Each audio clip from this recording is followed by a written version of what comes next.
Now, The Witcher 3 Wild Hunt is definitely one of the best games ever made, and because it was such a massive success and such a beautiful game, a lot of people overlooked the first adaptation of CD Projekt's Witcher. And furthermore, a couple of months ago we got an information that The Witcher 1 remake is in development, so that's why in today's video I'll take a deeper look at The Witcher 1, whether it's worth it playing 15 years after release or not. Now, I have 120 hours in The Witcher 1, so I've seen almost every ending, every corner and every quest of the game. And that's also the first thing that I want to talk about today, which is the replayability of The Witcher 1. Now, don't get me wrong, it's not The Witcher 3 where almost every playthrough is completely individual, but the first game laid the foundation for decision-based gameplay for The Witcher. There are several very big decisions that you make that have quite a big impact on how the playthrough will turn out.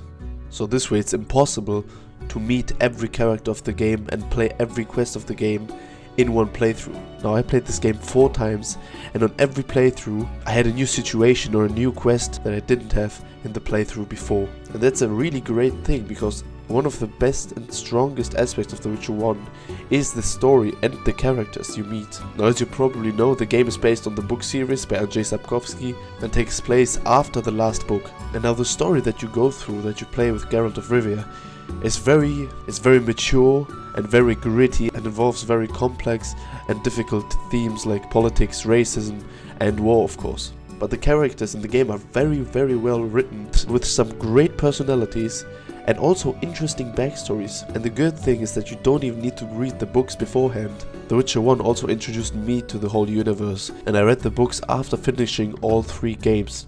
And playing The Witcher 1 is also very beneficial if you want to play The Witcher 2 or even if you want to play The Witcher 3. Now, obviously this game is over 15 years old now, so the gameplay and the mechanics are quite clunky. You know, it can be very challenging for someone who plays Red Dead Redemption 2, who played The Witcher 3, who played modern RPGs, to get used to those mechanics. Now, you have 3 different combat modes. You have a fast mode for smaller enemies, a strong mode for bigger enemies, and a group mode if you're fighting 3 or more different enemies. And it also lacks features that are standard in modern RPGs, like fast travel for example, but especially on the higher difficulties, you need to prepare for your battles with potions and spells, which is quite nice, but as I said, the combat system is not the best aspect of the game. But in my opinion, there are a lot of aspects that make up for the lack of a proper combat system. Well, now, when it comes to the graphics, you know, it's nothing special.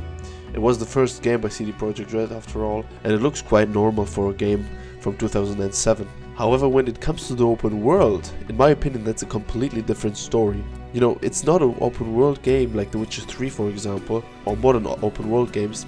The game is divided into chapters, and they are separate areas that can be explored, and each chapter has its own story, its own quests, and its own individual atmosphere. And even though the game is 15 years old, it still offers a decent amount of exploration and side quests, which are often of high quality, but oftentimes you just have to run around, go to this place, go to that place, run back and forth, which kinda sucks because you don't have a roach. But you get rewarded very well for exploring and completing side quests, which can then lead to better gear and better items.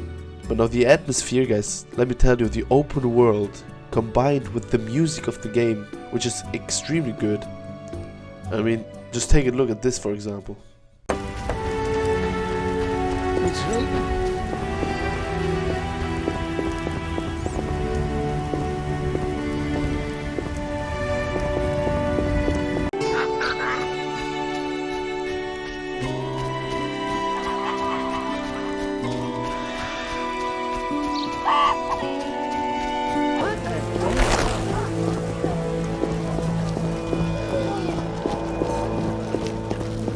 So those are only 3 of the locations you're gonna visit, but as you can see, the atmosphere in each and every single one of them is completely different, and it fits the location very well.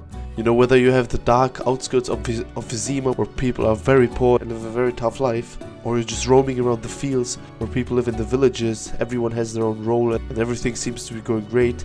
The atmosphere in every single one is so authentic. Like if you go to Market Vizima for example, like that's what I have in mind.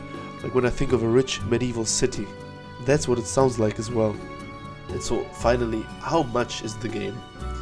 Now on Steam you can get it for $8, but guys, if you want to buy a Steam key for example, or if you want to buy it on sale, it's under $2.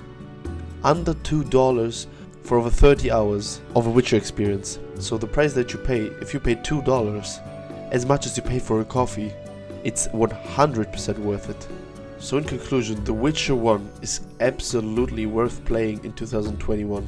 Now if you can get used to the clunky combat and the mechanics and the outdated graphics, the game's story, characters, atmosphere are strong enough to make up for any shortcomings.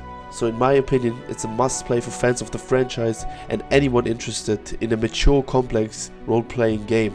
And especially for the price, for under $2, I mean, it's just a steal. So let me know what you think about it, and if some of you bought the game and you finish it, and comment your own experience. So so that's why The Witcher 1 in my opinion is a very underrated game, and it's worth it 15 years after release. Now that was it guys for today's video. It was my first ever video, so you can leave feedback and stuff like this in the comments. Now I'll make some more reviews on RPGs. I will do a completely Witcher series, I'll do Assassin's Creed, I'll do Far Cry. This channel will be all about open world RPGs, but I think I'll make a channel trailer in the future. But for now, that was it from me.